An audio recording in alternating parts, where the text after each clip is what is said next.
Some of the most important sculptures and paintings in Rome are for free. And you don't even have to wait in line. And we're going to try to show you as many as we can. Follow us.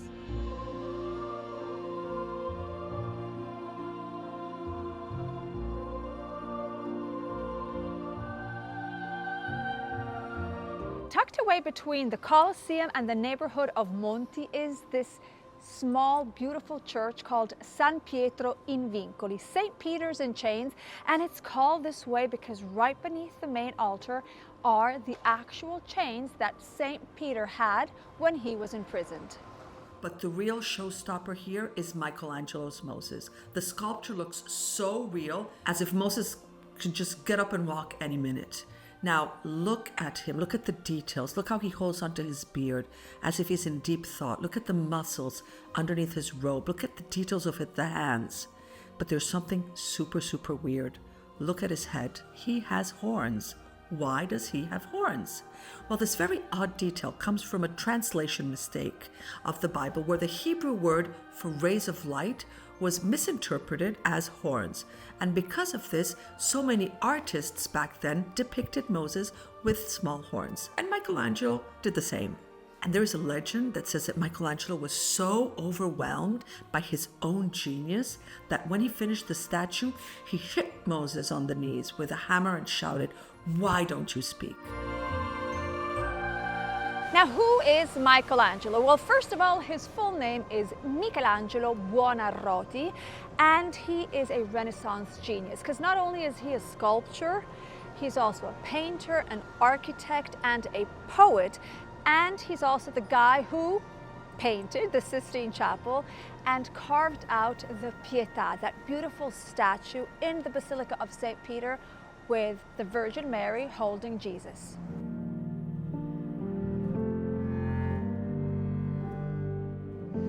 Literally 2-minute walk from the Termini station, we arrived to this basilica. That doesn't even look like a basilica, but it is the last masterpiece of Michelangelo that was commissioned by a pope at the very young age of 86. So at the age of 86, Michelangelo decided to create this incredible church by blending together ancient Roman ruins. And he did not tear them down because this is located where once upon a time the ancient and largest Roman baths were. And so he created this majestic church without tearing anything down. And it is his last architectural masterpiece. Inside the church there is a fascinating feature, so it's called the Meridian Line. Basically, there is this line on the ground, there is a hole in the wall, and together they make like this huge astronomical calendar. So basically when the light hit the ground, it would help understand the movement of the sun and also the exact date of Easter. And it was built in the 1700s.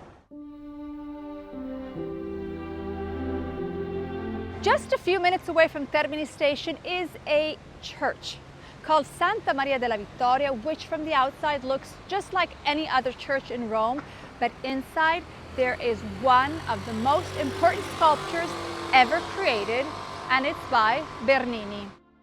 This masterpiece is one of the most theatrical, jaw-dropping sculptures ever created. I mean, look at it. And it's not just a sculpture, this is a show. This is a full-blown stage performance in marble. You got the floating angels, you got the light, and it's so intense that it sparked centuries of debate. Why debate? Santa Teresa was a Spanish nun and a mystic, and she had these very, very intense spiritual visions. And Bernini took one of these visions and turned it into what is considered one of the most controversial sculptures in history. But why controversial? I mean, look at the scene. Santa Teresa's lying there with her eyes half closed, her body is reclining, her lips are parted, and many historians have pointed out the sensual undertones in the sculpture.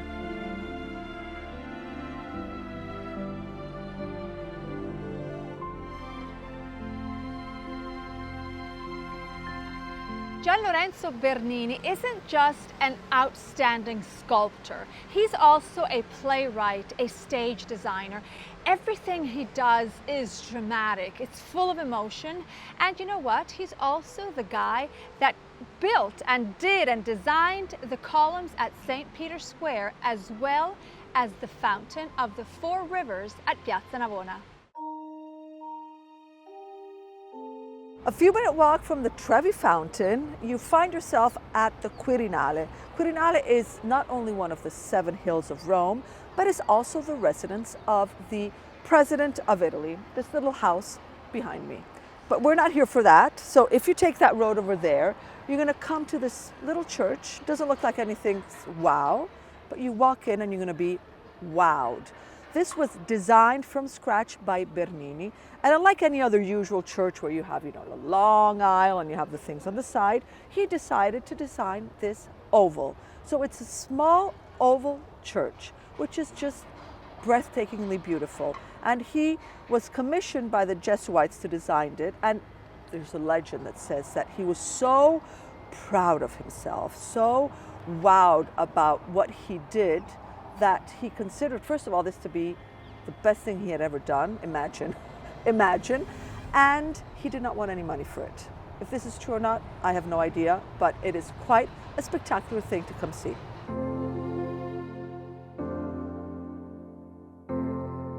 Behind the Pantheon, there is this beautiful church called Santa Maria sopra Minerva, St. Mary over Minerva, and it is a very unique kind of church because inside it's got this beautiful blue starry sky. It's very unusual. It's not like any other church you would find here in Rome, but it is spectacular, and it hides a little, well, it's not a secret, but it hides another masterpiece from Michelangelo. It is Christ the Redeemer. It is a very different kind of statue that you would expect Michelangelo to create. He usually creates these amazing bodies full of muscles with all the details. This one is very sober, it's very calm, it's very elegant. It's super polished, and so it seems as if the statue is just going to, get off the pedestal and start walking, and it is beautiful.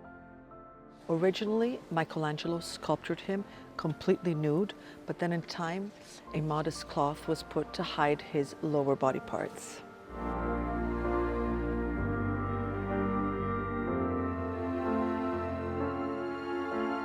Right in front of the church is this really cute, happy-looking elephant, and it carries on its back an ancient Egyptian obelisk. And guess what? It was designed, not sculpted, but designed by Mr. Bernini. Very close to Piazza Navona is this little church called Santa Maria della Pace, and there is something very special.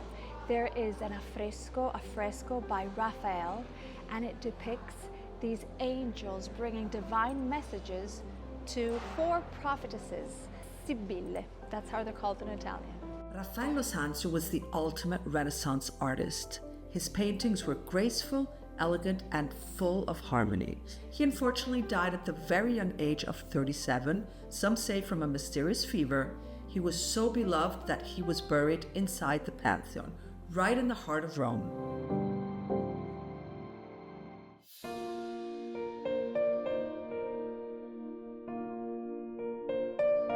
Remember the Ecstasy of Saint Teresa at Santa Maria della Vittoria? Well, by the same artist, there is something very extraordinary, I would say, in this quite simple looking church in Trastevere called San Francesco a Ripa.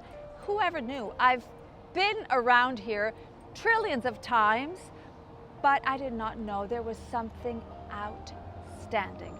By Bernini. This is Blessed Ludovica Albertoni, and she was a 16th century Roman noblewoman that turned into a Franciscan nun. Look at the details. Here you have this woman who's lying back in this bed with her head thrown back, her hands clutching her chest, and her face filled with emotion. And it is a work of intimacy because it's put inside this little chapel, this private chapel, and it's so intimate and so emotional and so personal that it's just so beautiful. Sorry, I just had something that I wanted to tell you. If you haven't yet subscribed to our channel, Local Aromas, do it now because we are working on so many little fun and informative videos about Italy that I know you do not want to miss. So subscribe now. Okay, continue watching. Guys, we need to have a conversation. Now, we are about to go into a very important church, which is just between Piazza Navona and the Pantheon. and it is called San Luigi dei Francesi, St. Louis of the French. And the reason we need to have a conversation first is because there's a very important artist in there. There are 3 important paintings by Caravaggio, and Benedetta will tell us all about him. I will tell you all about Caravaggio. Yes, Benny, tell us. I will. Allora, Caravaggio was not only a painter, he was a troublemaker, he was a fugitive, he was a rebel, and he was a genius because he wrapped all this in just one person, and he created masterpiece. And Valeria, I'm going to really wow you, he was also the guy that came up with the chiaro scuro technique. And what does that mean? It's when you expose extreme darkness with extreme light in a painting, and his paintings just come alive in an incredible way. Huh, surprise you? Yeah, brava. So let's go inside, because this is probably one of the few places where you could find a little crowd. Yes, just But a little. just a short wait and it will be jaw-dropping.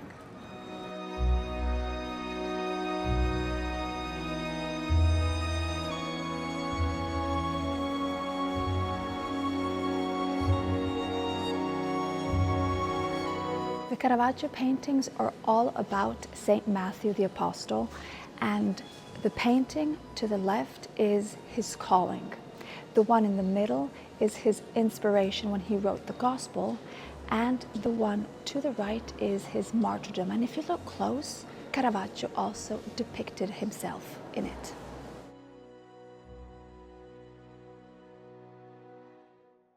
Piazza del Popolo. So you probably went shopping that way, and then you see there are 2 twin churches that everybody knows about, but on the other side of the piazza is a very important church called Santa Maria del Popolo. It has 3 super important artists in there: Bernini, Raphael, and Caravaggio. So yes, you definitely have to include this in enjoying Rome for free.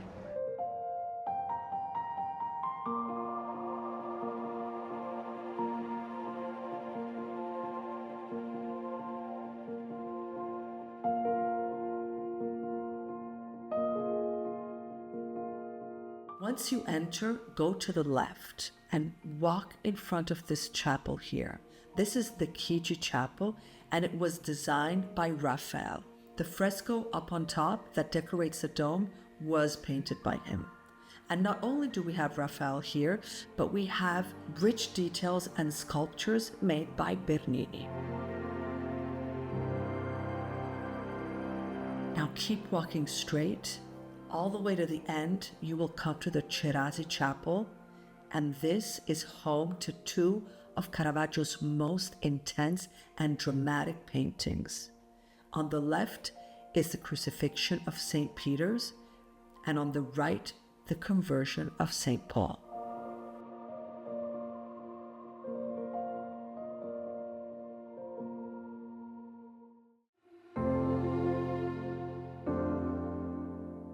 Basilica of Sant'Agostino is going to blow your mind. I had never walked inside this church before, and I literally was left speechless. There is a Caravaggio, a Raphael, and a Bernini inside, and it's not what you expect. It's not what you expect, so enjoy it because it's worth it.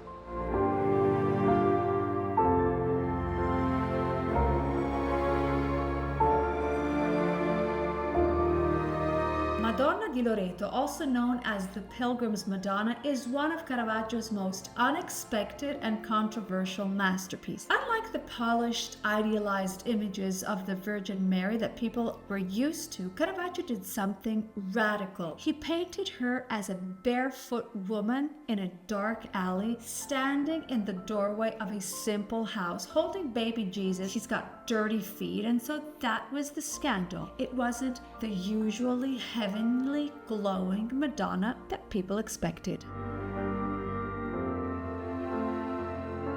This fresco is by Raphael, and it is the prophet Isaiah.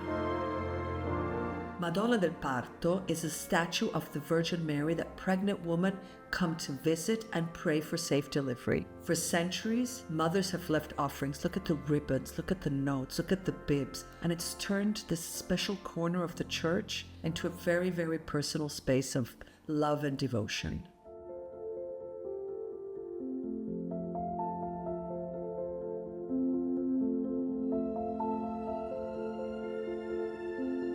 The main altar is designed by Bernini. Vale, how many churches did we do? We went to 10 different churches. I mean, 10 different, and none of them were like the big basilicas of Rome. Not only, but they were literally less than 10-minute walking distance, some of them from one another. So everything was like so close and totally doable. That's why we always tell you, walk, walk, walk, because some of them we had never been to. And we sort of live in Rome. We sort of live in Rome. And obviously we did not put all of them because there are like over 900. There are over 900 churches in Rome, so we did not do all of them. We tried to contain it, but we still have. So put the ones that you love the most in your itinerary. And also, suggestion is just walk into any church. You don't have to have a Caravaggio necessarily or a Bernini to go into a church. Sometimes the church itself is wow. Yeah, sometimes the church itself is the masterpiece, and so it's beautiful. And a little suggestion, check the opening and closing time, because that is important, because they do close. But other than that, enjoy it, because it is just breathtaking. You walk, you get lost on these little side roads, and you just walk inside these churches that sometimes look very plain, and you're like, And they are for free.